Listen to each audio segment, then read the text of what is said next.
Hello दोस्तों, नमस्कार। मैं वरुण सिंह आपका बहुत बहुत स्वागत करता हूँ इस टी वरुण गुरुजी में।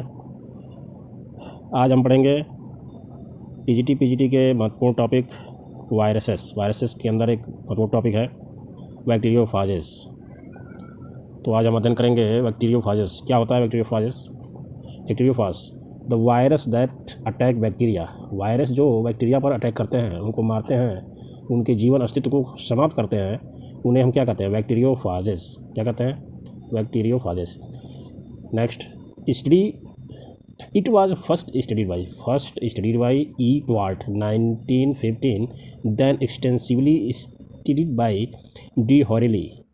सबसे पहले ई ट्वाल्ट के द्वारा अध्ययन किया गया 1915 में। उसके बाद विस्तृत रूप से इसका अध्ययन डी हैरेली 1917 के द्वारा किया गया। ठीक। Next, bacteriophages destroy the colony of E coli. जो ई कोलाई का जो कॉलोनी होता है उसको क्या करता है बैक्टीरियोफाज? उसको समाप्त करता है, उसको बर्बाद करता है।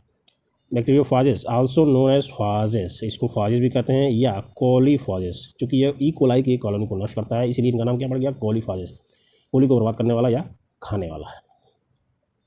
बैक्टीरियोफाजेस consist of double standard DNA, single standard DNA, double standard RNA and single standard RNA as nucleic acid. Three form of bacteriophages such as tailed cubic and filamentous are known. Tailed cubic and filamentous. Tailed cubic and filamentous. There are three form of bacteriophages. माने अब तक का 3 प्रकार के बैक्टीरियोफाजेस हम लोगों को अभी ज्ञात है, tailed, cubic and filamentous. Tailed bacteriophages are most common. जो टेल्ड वाले जो बैक्टीरियोफाज होते हैं वह बहुत ही कॉमन होते हैं, मोस्टली कॉमन पाए जाते हैं। Tailed bacteriophages also known as T phages. जो टेल्ड बैक्टीरियोफाज होते हैं उनको हम टी फाजेस भी कहते हैं। T phages are following type. T phages होते हैं इनके, पहला तो टी इवन फाजेस और T odd phages. T even में T2, T4, T6 ऐसे एक्सेट्रा, एंड टी ऑड जो होता है T1, T3, T5 ऐसे करके ये अभी तक ज्ञात है। चैनल पहली बार है तो चैनल को सब्सक्राइब करें, लाइक करें, शेयर करें दोस्तों में। ठीक है। नेक्स्ट, अब हम पढ़ते हैं बैक्टीरियोफाजेस का स्ट्रक्चर ऑफ बैक्टीरियोफाजेस। ठीक है। इनका जो स्ट्रक्चर होता है वह आइकोसहेड्रल होता है। एक हेड और टेल, इसको हम टैडपोल भी कहते हैं। टैडपोल बैक्टीरियोफाजेस को क्या कहते हैं? Tadpole structure. इसमें हेड और टेल पाए जाते हैं। ये जो हेड होता है उनकी जो लेंथ होती है वो 500 एंगस्ट्रॉम होती है। 500 एंगस्ट्रॉम, जो कि प्रोटीन शीथ की जो कवरिंग होती है इससे बनी होती है। ठीक है। प्रोटीन शीथ जिसके अंदर क्वायल डीएनए होता है। ये जो होता है T4 टाइप का जो बैक्टीरियोफाज होता है उसी का स्ट्रक्चर है, साधारणतः ज्ञात है। तो T4 टाइप का जो इसमें क्वायल डीएनए होता है, और एक कॉलर है। कॉलर के बाद हम देखते हैं हेलिकेट प्रोटीन शीथ पाई जाती है यहाँ पर। टेल, इंड प्लेट जो होता है इसमें क्या होता है? लाइसोजाइम होता है। जैसे किसी भी बैक्टीरिया से या किसी भी चीज़ से जब चिपकता है तो लाइसोजाइम का सिक्रेशन करता है, स्राव करता है, जिससे उसकी जो सेल वॉल होती है वह डिजॉल्व होती है। और 6 टेल फाइबर इसमें पाए जाते हैं किसी भी सरफेस को पकड़ने के लिए। टेल फाइबर्स का help in attachment with host. किसी भी होस्ट से अटैच होने के लिए ये फाइबर पाए जाते हैं। और इनका जो टेल का जो लेंथ होता है वह 1100 एंगस्ट्रॉम होता है। ठीक है। Rod sect. तो ये रहा स्ट्रक्चर। अच्छा, एक साइनोफाज पाया जाता है। साइनोफाज ऐसे फाजे जो होते हैं जो ब्लू ग्रीन एल्गी, साइनो मतलब BGA, ब्लू ग्रीन एल्गी को क्या करते हैं? ब्लू ग्रीन एल्गी पर अटैक करते हैं, उनको हम साइनोफाजेस कहते हैं। इनकी जो खोज थी सबसे पहले सफरमैन एंड मोरिस 1963 में इसकी खोज की थी।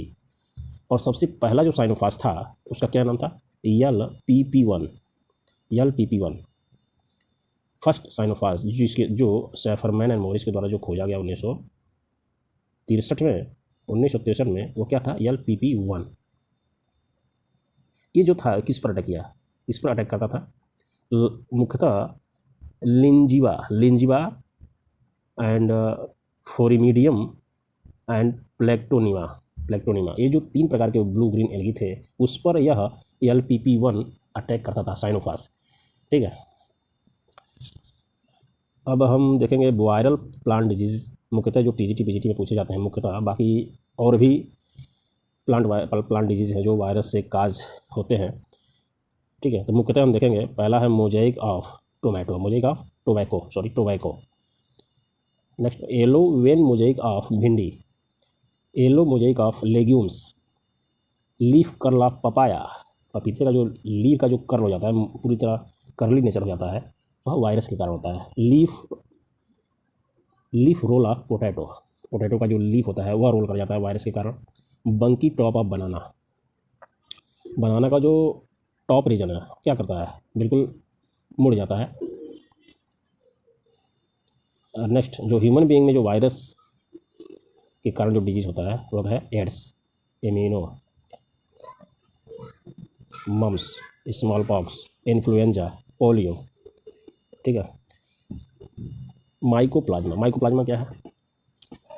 Smallest cell. क्या है? Smallest cell. Mycoplasma is the smallest cell. इसको क्या कहते हैं? PPLO, pleuro pneumonia like organism, PPLO smallest cell है। यह क्या है? प्रोकैरियोटिक है, prokaryote unicellular and small, prokaryotic unicellular and small. Cell wall absent, PPLO जो माइकोप्लाज्मा है उसमें सेल वॉल क्या होती है? एब्सेंट होती है। क्या होती है? एब्सेंट होती है। They are pleomorphic, also known as jokers of plant kingdom, most important, TGT में पूछा गया है। इसको हम जोकर्स ऑफ प्लांट किंगडम कहते हैं, PPLO को, माइकोप्लाज्मा को। प्लाज्मा मेम्ब्रेन ट्राई लेयर्ड होती है, 3 लेयर होती है। They are survive without oxygen के भी क्या होते हैं? माइकोप्लाज्मा जो होते हैं सर्वाइव कर सकते हैं विदाउट ऑक्सीजन। ठीक है, माइकोप्लाज्मल प्लांट डिजीज क्या है? Little leaf of brinjal, brinjal का जो लीफ है वह छोटा हो जाता है, वो किसके कारण? PPLO, माइकोप्लाज्मा के कारण। ठीक है, उसके बाद क्या है? सीसम फिलोइडी। क्या है? सीसम फिलोइडी, एक प्रकार का माइकोप्लाज्मल डिजीज है। Greening of citrus. Next grassy shoot disease, GSD of sugar cane, grassy shoot disease of sugar cane. अब हम पढ़ेंगे वायरॉइड्स। वायरॉइड क्या होता है? Smallest known infectious agent. क्या है? इन्फेक्शियस एजेंट है, सबसे smallest. They lack protein coat. Viroid में जो होता है प्रोटीन कोट क्या होता है? नहीं होता है, प्रोटीन कोट नहीं होता है। A viroid is just a small fragment of RNA। Viroid क्या है? Small fragment of RNA। क्या है? Small fragment of RNA, also known as naked RNA। ठीक है, नेकेड। जब इसमें प्रोटीन कोट नहीं पाया जा रहा है तो इसको क्या कहते हैं? Naked RNA। वायरॉइड क्या है? Naked RNA। Discovered by T O Diener in 1971 T O Diener ने खोजा इसको। As causative agent of potato spindle tuber disease, PSTD। Potato spindle tuber disease में टियोडोनियर ने 1971 में वायरॉइड की खोज की। RNA is low molecular weight. Next prions क्या है? प्रियॉन इज इन्फेक्शियस प्रोटीन, ऐसा प्रोटीन जो इन्फेक्शन कार्य करे उसे हम प्रियॉन कह सकते हैं, प्रियॉन कहते हैं। ठीक है, discovered by A. Alper, D. Haig and M. Clarke 1966 as causative agent of scrapie जो कॉजेटिव एजेंट था उसमें प्रियॉन की खोज थी इन 3 वैज्ञानिकों ने। स्क्रैपी क्या? A fetal disease of nervous system of sheep and goat और शिप में जो नर्वस सिस्टम है फीटल स्टेज में, फीटल डिजीज थी गर्भावस्था में जो बकरी और भेड़ों में यह रोग पाया जाता था उनके नर्वस सिस्टम में, उसमें स्क्रैपी क्या है, यह एक प्रकार का फीटल डिजीज़ है शिप एंड गोट में। ठीक। Stanley Prusiner 1982 give the name prions. यह जो नेम दिया प्रियॉन किसने दिया? स्टैनले प्रूशिनर 1982 में। Bovine spongiform encephalopathy bovine spongiform encephalopathy BSE commonly known as mad cow disease in cattle. ठीक है। तो ये थे bacteriophage, viroid and prions. Most important topic है TGT PGT LD के लिए एंड अदर बायोलॉजीज जो भी एग्जाम होते हैं उसमें बायोलॉजी पूछा था, उनमें बायोलॉजी GK के रूम में आप इसे देख सकते हैं एक बार। ठीक है। चैनल को लाइक कीजिए, सब्सक्राइब कीजिए, दोस्तों में शेयर कीजिए। धन्यवाद।